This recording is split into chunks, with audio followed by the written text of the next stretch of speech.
Rembrandt, Vermeer, Bosch. What do these three names have in common? They're from the Netherlands. They are all Dutch, grand masters of the paint, the art of painting. And today what we have for you is a long form. We are going to be going through and trying all of the snacks in a Universal Yum Box. The Universal Yum Box is a monthly subscription where every month they send you snacks from different countries and you get an opportunity to rate and review those snacks. And that is what we're going to be doing today. Any other comments, Michelle, before we get started? Anything about the Yum Box that you want to point out? Nope. Looks like we have a lot of snacks in here today, so ready to get started. All right, let's go ahead and let's get started straight away. In the little booklet they give you, and each one of these booklets is different depending on the region. So, of course, for the Netherlands, they've got somebody on a bike going across a bridge, very Dutch. They'll kind of go through the snacks for you and what you're supposed to try in what order, and there's lots of little trivia and other bits of information. I'm sure they talk about some of those painters I just referenced. We have some trivia questions, a trivia train, which we will not go over today. If you get this box, you will have that opportunity. And the other thing worth mentioning is that you can buy a bigger one of these. You can also get this smaller. So I think that some people will have more snacks than we'll have. Some people will have fewer. That's totally up to you in terms of the size of box that you get. Okay, so let's get started. The first thing that they want us to try, it appears to be these chips, correct? Is that right? Or does that tell us on the box? This one. Oh, okay. So it wants us to start with the caramel Stroopwafel, which I'm sure many people have heard of Stroopwafels before. Taste the original probably shouldn't say that. Taste the original Dutch sensation. Did you know Dutch children are the happiest in the world? There are many potential reasons for that. Impressive infrastructure and top-notch education, to name a few. Our theory? Syrup waffles. Yes, you read that right. We're talking about the Netherlands national cookie, the Stroopwafel. So we are going to give this a taste, and we're going to rate it out of 10, and we're going to use our little scoreboard here to keep track of all of this. And I will say, I don't think it's this brand, but we have tried these before. And I don't know if it says it in that booklet or not, but I guess the idea is that you're supposed to put it over your hot coffee or hot chocolate or something, and it like softens them up, and it's just really good to eat with a cup of coffee. I'll break you half of one. It comes with two, so I'm just going to give you half of one. Thank you. You can see there's all sorts of little bits coming out. I don't know if this will have any bearing on any of these snacks, but we did get these shipped in like sub-zero degree temperatures. So I don't know where this box has been. So I'll just say that. It has warmed up to room temperature. Mm-hmm. Okay, you ready to try it? Yep. All right, 3, 2, 1, go. You ready to rate? Yep. Okay, so what are you going to give this out of 10? We do this a little differently. Our other videos where we go isolated, we just do thumbs up, thumbs down. Because there's so many, we're going to go out of 10. I'm going to go 8. 8 out of 10 for Michelle. Mm-hmm. And I think I am going to go with a 9 out of 10. And the reason being, like, there's nothing that you can complain about with these. Mm-hmm. Like maybe some people would like them a little bit crispier, and maybe they actually come a little bit crispier if they're a little bit fresher, but the filling is great. The outside is great. It's a waffle with some caramel in the middle. What's there not to like? Yep. Okay, moving on to our second item, which is going to be the potato chip palooza. Do we actually have each of these, or did we just get one of them? I think. This one? Oh. Yeah. Yeah, I guess we just get one of them. So maybe that was random, or it depends. Yeah. This is what it says, like fate picked for us. So we got one of these flavors. In total, there are 3 flavors. There could have been sour cream and onion, salt and pepper, which is what we got, or cheese and onion. So I'll just read you the description for the one we got, which is salt and pepper. Classic seasoning on a one-of-a-kind chip. If you got these in your box, you're in for a luxury chip. Peppercorns used to be so costly in the Netherlands that locals started describing expensive things as peperduur, or expensive as pepper. I'm sure that pronunciation was dead on. Thankfully, pepper is a lot more accessible nowadays, but pepper chips This addictive are still as special as can be. But pepper chips, this addictive are still as special as can be. That's how you're supposed to read that. So let's go ahead, crack these open and try out these chips. Michelle and I, before we started making these videos, we did a trial run, which I botched, for the Italy box. And they had like black truffle chips in that one, which I was not a fan of, but Michelle really liked. So let's try these bad boys out. They feel like regular old potato chips to me. They are thick cut, so I think they're supposed to be like kettle chips.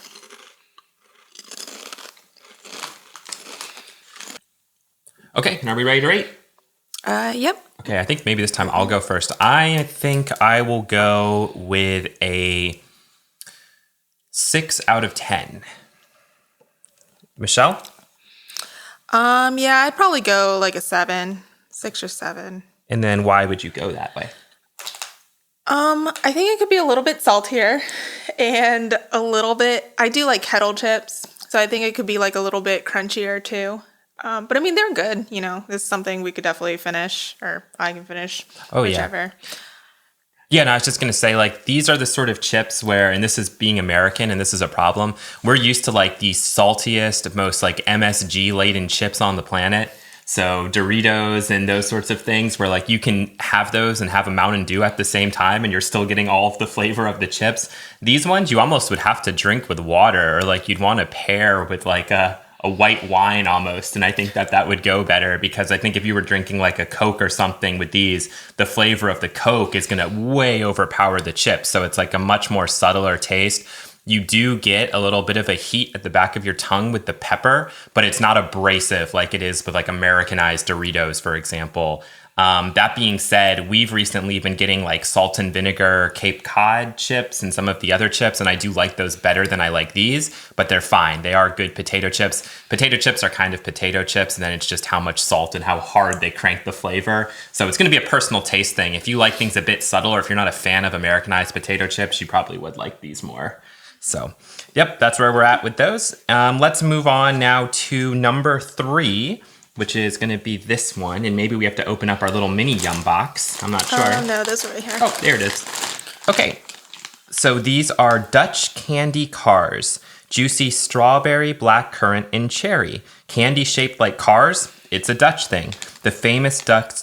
Jeez, man, I'm having a tough time saying Dutch. The famous Dutch confectionery Autodrop has been making these iconic car-themed sweets since 1965. And I'll leave it up to you to read the rest of that. So Michelle is intricately pulling out the different colors so we can try one of each, I assume. And maybe I'll show one up to the camera. There were 3? Supposedly, yeah. I don't know if we got all 3. Okay. Might have to split that one. Looks like a Corvette, sort of. Or a Cadillac is what they say. A say. Cadillac, yeah, you're right. So should I bite it to cut it in half? Yeah, just bite it.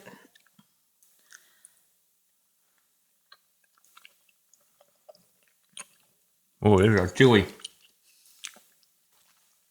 Okay, Michelle, it's your turn to rate first. I'm gonna go. I hate to say 5 because it's like right in the middle. I'll go 6. Okay, and I think I'm gonna go with a 6 too. And I actually think I like the blackcurrant one the best. These are like any other gummy though, so I could see why using a 5 is kind of appropriate, because it's not anything better, it's not anything worse than just like kind of a traditional gummy. The flavors are all nice, but they're just really chewy, like stuck in your teeth kind of chewy. Yeah. So I'll be tasting that throughout the rest of the day, I think. Yeah, and as someone who's cavity prone, this is not the kind of thing that I should be eating. She's going back to the dentist right after I feel this. like my teeth are going to be pulled out when chewing on these, but no, they are really good. I think the flavor is pretty good, and you know, like you said, I think the blackcurrant was probably, I don't want to say the most flavorful, but you can really tell like what that flavor was. Yeah, they did all taste a little bit different, which with some gummies you don't really get that. So there's definitely a difference. I think we only got one though of each of 2 of those colors, and then we got the rest of one, but yeah, that probably just depends on the bag. So I think now we might actually have to open up the mini, because we are supposed to be trying the sour watermelon candies. So that's in our Yum bag. So you get a little mini Yum bag which contains a few of these candies. So we'll pop that open. A burst of watermelon with every chew. In 1987, the Dutch company Copert Cress discovered the world's smallest watermelon in South America, and they did what anyone would do. Took the one-inch wonder back to the Netherlands and grew more. Now, we're not saying this chew is quite as amazing as a real tiny watermelon, but with its lip-puckering, mind-blowing sourness, it's a very close second. And did you show it up to the screen? I did not. I was So these, taking it all out. any American is going to know immediately that these things look like warheads. Hopefully you can see that. And it's got kind of a crazy looking guy. Anybody who follows tennis, it kind of looks like Camilla Giorgi's dad. This is what he looks like. Can't remember his name now. He's a wild guy. It does seem like we get 4 of each of the things that are in here. So I think last time we got 2 of each. Oh boy. And on the back it says Dr. Sour. So that's the back. And that's the front, just in case. There we go. Nice and clear. Can you help me open mine? Yeah. Ooh, there's 2 colors on there. Yeah. Cool. Yeah, these are not kid friendly to open. Is that a shot? No, like I actually had some trouble. Oh, is yours like smushed? Mine's it's like a little smushed candy. Is it chewy? Not really. Okay, those are definitely interesting. It's not as hard as a warhead, but it's not as chewy as a Starburst. Mm-hmm. It's somewhere in the middle. Yeah, like it kind of reminds me of a Now and Later, but it really doesn't get that much chewier. So I don't know if that was, like we were saying, I don't know if that was part of the shipping or if that's just the kind of candy that it is. It will take you a good 3 or 4 minutes to get through it. Like if you're just sucking on it, it will probably take even longer than that. Flavor-wise, it is not as obnoxiously sour as a warhead, but there's still a little bit of sourness to it. And I do typically like sour candies. Again, this is going to be one of those things where, like, if you like that type of candy, you'll probably be fine with it. If you don't, you're not going to like it, but that's just true in general. So I think I'm going to go with, like, a 7 out of 10. I wish it was a little bit more Starbursty texture, I think, if it was going to be a chew. But obviously, it's going to last you a lot longer than a Starburst would. Mm-hmm. Yeah, I'll probably go a 7 as well, because I did like the flavor, even though it really wasn't that sour, like you said. But you really got that watermelon. Well, maybe artificial watermelon. Which I love. Taste. Yeah. So, yeah, I thought it was good. It was just a little too kind of hard or like on the chewier side for me, but I liked it. It was good. It was something to try. Yeah. Okay, so we're going to move on now to aged Gouda Cheese Crispies. Crunchy, cheesy, and authentically Dutch. Let's head to Gouda to try some, well, Gouda. But don't be fooled. Gouda, the cheese, didn't actually originate in Gouda, the town. That's all I'm going to read for that one, because I don't want to have to say Gouda anymore. I feel like I've seen these before. Something similar anyway in stores near us.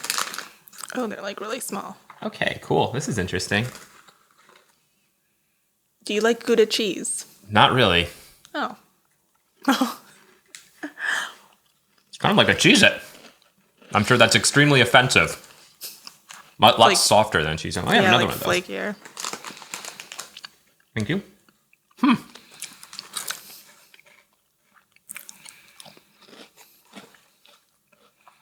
Okay. Do you want to rate this one? Sure. I'll give it an 8. I was going to go with an 8 as well. It's like a cheese. It really does taste like a Cheez-It. Again, just not as obnoxious as a Cheez-It. You know, it's not going to be as crispy. There's not like that extra layer of salt on there, but the cheese flavor comes through. It's probably more of a legitimate cheese flavor than what you're going to get in a Cheez-It. It's softer. I don't know. It's just really good. That's a nice one. Yeah, it's flaky and it's like a lighter kind of cracker taste. But yeah, I liked it. It was good. Yeah. Okay, let's move on. Soft licorice and fruit gummies. Fruit and licorice make quite the juicy combo. I think we have more licorice coming up a little bit later, too. The average Dutch person buys more licorice than toothpaste. Wow, if that was your situation, you'd be in big trouble. A whopping 4 pounds per year. That explains why each and every Amsterdam candy shop is lined with jar after jar of drop, the local name for licorice, in every shape and flavor imaginable. From salty hearts to sweet coins. Ooh, I'm kind of nervous about this. So it looks like we have 3 different flavors. And you have 1/2 licorice and 1/2 fruit. Well, there's enough for both of us to try. Okay. Actually, I don't know if you have all 3 flavors. That's okay. I don't know if I can get through all of them, but... All right, let's see. Yeah, just we don't have to eat all of them. But it's hard to get a little bit of both flavors unless you just one eat on the each whole side. thing. Yeah. I had a yellow one. I tried to bite the licorice side. It's not happening for me. I'm not a fan of black licorice, by the way. Maybe it's from just eating the cheese, but I'm not getting like a ton of licorice flavor. More of the fruit. So I definitely prefer those to the other gummies that we tried. So I'm going to go with a 7 out of 10 on those. Whenever you hear licorice, I think for a lot of like Americans, you instantly get nervous because licorice is just not one of those things that many people, at least of our generation, are big fans of. But yeah, I mean, it wasn't bad. I mean, I was fine with it. I think for Michelle, eating it was a little bit tougher, but where are you going to go? You going to go way low? Yeah, I'm actually going to go like a 4. 4, okay. The colored, like, fruity part was good. I ate those halves, but when I took a bite of that licorice side, I couldn't do it. Oh, okay. Like, it's not as strong as, like, the black licorice that I know, but I was not a fan. Okay, fair enough. All right, we're going to skip over the next one and wait till the end because it's like a hard candy that's probably going to take 10 minutes to eat. So we are moving on to chocolate-covered Kruidnoten cookies. Milk, white, and dark chocolate spice cookies. If you received last month's holiday box, you'll recognize these spiced cookies as the Netherlands' go-to winter cookie. Well, we didn't think the Dutch delicacy could get any better, but the folks over at the Borgate factory in Almelo proved us wrong by smothering them in decadent white, milk, and dark chocolate. After try one, be sure to say, bedankt, bolette. Sorry, I know that's not how you would say that in Dutch. I'm like doing everything Italian, but that's besides the point. Okay. Ooh, okay, these look interesting. They smell spiced. This will be fun. This one might go well with your coffee. Might. All right. Smells like Christmas. Like a gingerbread house. Mm-hmm. Okay. You want to go first in rating these? Are you still chewing? Yeah, sure. I'll go a 9 on these. I thought they were pretty good. I was thinking the exact same thing. It's like the Stroopwafel. Like, you cannot... I don't know anybody who's going to bite into be like, ew, gross. The chocolate covering is nice. The spice level inside is really good. I keep saying it's like gingerbread, but not really. Like, gingerbread sometimes is like, oh, like it's awful when you actually eat it. But this, like, whatever it is with the balance of spices, they got that just right. Mm-hmm. The texture is good. It's crunchy. It's crunchier than the Stroopwafel, obviously. But yeah, it's just a really good little bite of chocolate and spiced cookie. Mm-hmm. I don't know what else to say. Yeah, I really liked it. I like that it came in like the 3 different chocolate flavors too, like the white, milk, and dark. So, and you could definitely imagine, having a hot chocolate or having a hot coffee or even tea and just having those kind of around, dipping them in. Grabbing them up. All right, you ready to move on? Yep. We now are going to, I think, another spice cookie, the Dutch Speculos. Craziest spice cookies ever? You decide. If it's your first time seeing the word speculoos, you might be imagining old-timey eyeglasses. Luckily, the Netherlands' #1 cookie is a whole lot tastier than spectacles. Their name actually comes from the Latin word speculum, meaning mirror, as the spice cookies designs mirrors those on the stamp used to print them. I don't know why I struggle reading these things immensely, but that's besides the point. So this one comes in a big container. Yeah, this is like a big, like, family size. If we don't like these, I don't know what we're going to do. It's a problem.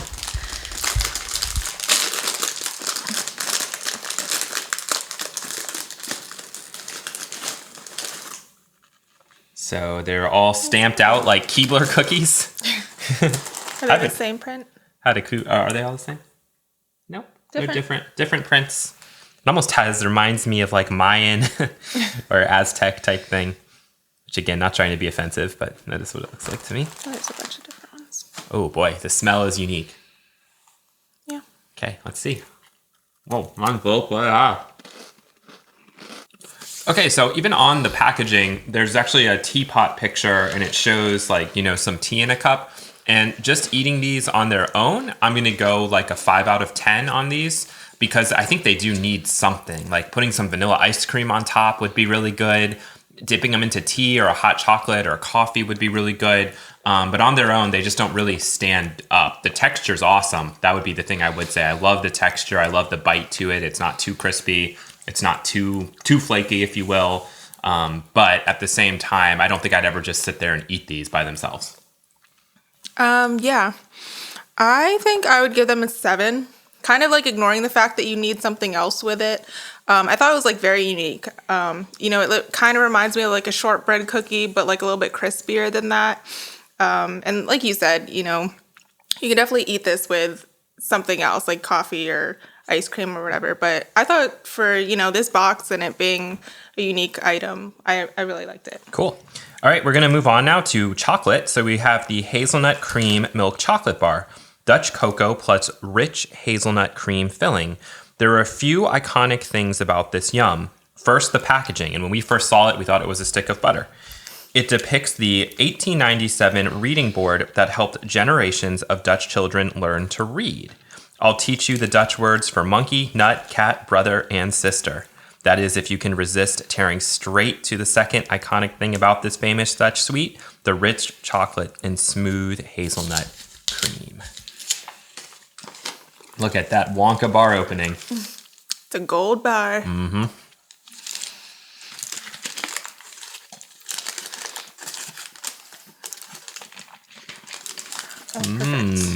Toblerone effect. So it says something on it too.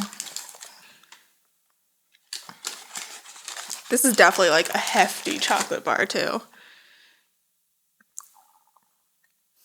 Little stamp imprint on it. All right. What does it say? Mine, I think, says something 4. Yeah, I think they all Jolly do. 4. Okay. Jolly 4! So this one, it reminds me a lot of when you get, chocolates and stuff for Christmas around the holidays, where you get the European style chocolates, the Lindt and Lindors and, everything else. It reminds me of that, but it actually is almost more Americanized. Like it tastes like just like milk chocolate. Like it kind of has a Hershey bar taste, and then with like a light hazelnut filling. I don't know if you want to say it tastes like a Hershey bar. Is that high praise or low praise? Our Hershey bars, I guess, aren't really highly looked at. Oh, I like Hershey bars a lot, so I'm giving this one. No, I mean, I'm not saying I'm they're giving bad. this one an 8 out of 10. In conclusion, I liked it. That's what I'm done. All right, Michelle, your turn. No, I really liked it too. I thought the chocolate was really smooth and creamy. Like a Hershey's bar. Yes, like a Hershey's bar. And I guess, I don't know, I really wasn't listening to the description, to be honest, but it is like a hazelnut cream inside, and I thought that was really good too. I kind of wish it was like a little heavier on the flavor with the hazelnut, but I thought it was good. I mean, you kind of can't really go wrong with chocolate. And I would agree, like, yeah, the interior of the cream, it's not like a bomb of hazelnut. Like, that is a subtler note, especially because that chocolate is pretty sweet. Yeah. But I'd probably go an 8 too, because I did like how rich that chocolate was. I just had a small burp and I got a ton of watermelon. So that watermelon sour is still holding on. Okay, let's move right along. This is the one that Michelle may not be able to taste, but I will certainly taste. We have Dutch licorice bites. Shaped like canal houses, taste like magic. What do you pack when you go on vacation? Wallet, money, and licorice, if you're Dutch. You already know the Dutch love licorice, but did you know that a majority of Dutch vacation goers won't go on vacation without it? It's like a little taste of home. So I guess their houses are built out of licorice. Hey-o! That's a flavor. All right. I don't know. Are they gummies? Or are they just like... Yeah, they're gummies. Oh. It's like licorice texture. It's just licorice shaped into a gummy. Yeah, that's black licorice. I don't know why I just bit into that, because now it's all stuck in my teeth. Yeah. Yep, it's definitely an American thing. Ugh. Black licorice is just not for us. I apologize to the Dutch, but I'm going to go with a 3 out of 10 on this just because I don't like black licorice. I agree. No other comments. You'll let me take the brunt for that. Okay. We're probably going to have to take another short break to rinse our mouths out, and then we're coming back with the last couple. Ooh. I don't know why you ate the whole thing. Okay, after a lengthy break, we are finishing up. We have 2 more to go. The next thing is the Cheddar and Raspberry Cheese Crispies. Sweet, savory, and absurdly addictive. 4 pounds of licorice per year is a lot, no doubt, but even that pales in comparison to the 37 pounds of cheese Dutch folks eat per year. Interesting. That seems like a high number. Although I probably eat like 300 pounds of beef a year, so. All right, how do we get these out? I don't know why I'm struggling. Ooh. Yes, they're supposed to be kind of broken. This is the same texture as before. All right, Michelle, why don't you go first with your rating on these ones? I'm gonna go a 7. And explain. I thought they were good. They remind me of like goldfish crackers. I don't know if you got that same effect, but they're definitely cheddary, but I didn't really get too much of the raspberry. I guess we didn't show you, but they are just like little raspberry bits in the crackers, and it really wasn't like a strong flavor of that. Yeah, what I noticed when I was eating it was almost like there was a weird hint of raspberry in the like aftertaste. So I was eating through it. It was cheese, cheese, cheese. Took a big breath out, got some raspberry. Not a big fan of the taste of these. I think I'm going to go with a 5 out of 10. Again, like I almost think you have to pair this with like white wine or something, and then it would work maybe a little bit better. But on its own, I don't think I'd eat those compared to the other ones we had that were just all Gouda flavored. Because this was a lot kind of sharper, and then the little hints of raspberry, I'm sure it works, but for me it was a little bit odd. That could have a little bit to do with eating all these snacks previously. So my mouth is kind of confused, my mouth and brain, but I didn't like those nearly as much as I liked the first ones. And last but not least, we're going to be moving backwards into a hard candy. And let's see if I can find that one on here. The Sour Violet Candies. Never has a flower been so mouthwatering. Time to stop and smell the flowers. No better place than the Keukenhof garden in the Dutch town of Lies, formerly known as the Garden of Europe. This 80-acre spectacle is refreshed with 7 million flower bulbs every year. Not sure what that has to do with candy, but we will see. No smell. I think it's just supposed to be because violet is a flower. Gotcha. But a big taste.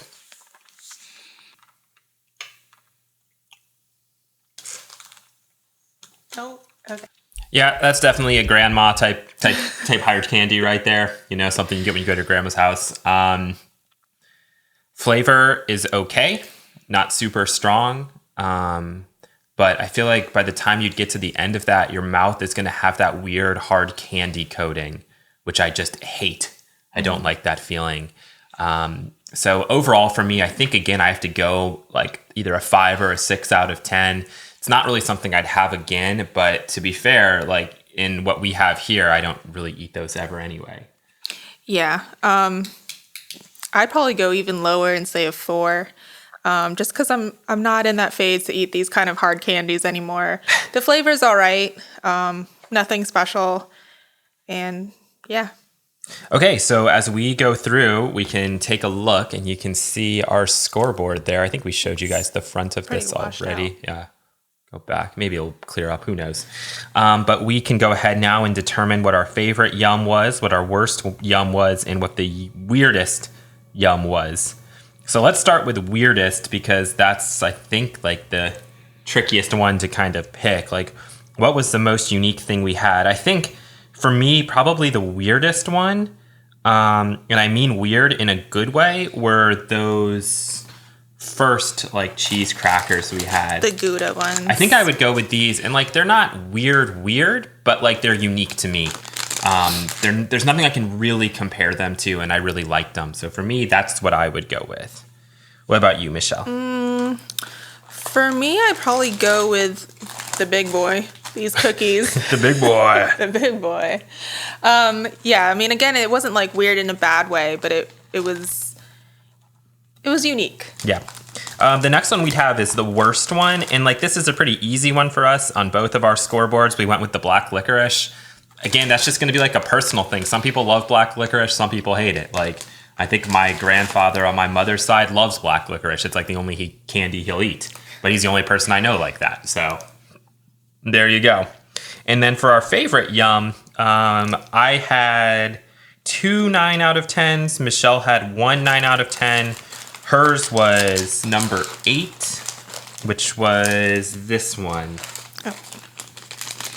The little chocolate covered things. Little spice biscuits. And I had that, and I also had the Stroopwafel. So those were our favorites. I'll mark down the Stroopwafel as mine, and I'll mark down the other one as Michelle's. So overall, we could potentially pause this, and we could add up our total, but I don't think we're going to do that. That's going to take way too long. Overall, for this box, out of 10, what do you think you'd give it? I would probably give it an 8. I thought we had a good variety in this box. Yeah, I'd say a 7.5 or an 8 out of 10 as well. Most of the things in here were really good.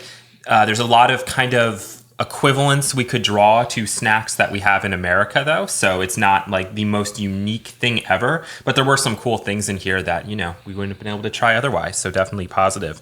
The final thing on here is that they do have a vote for an upcoming box. I don't know how true this is going to be, but the 3 things on here are Bulgaria, Greece, and Romania. And then we'll just have to wait and see what we get next time around. So anything else you want to add before we close out here, Michelle? Nope. We did our Universal Yum box, long form. Hope you guys liked it. And yeah, we'll be back with more individual snacks and more of these Yum boxes once a month or so. Thanks for watching. Take care. Bye. Bye. Ooh, I stole yours. Peace. Bye. There we go.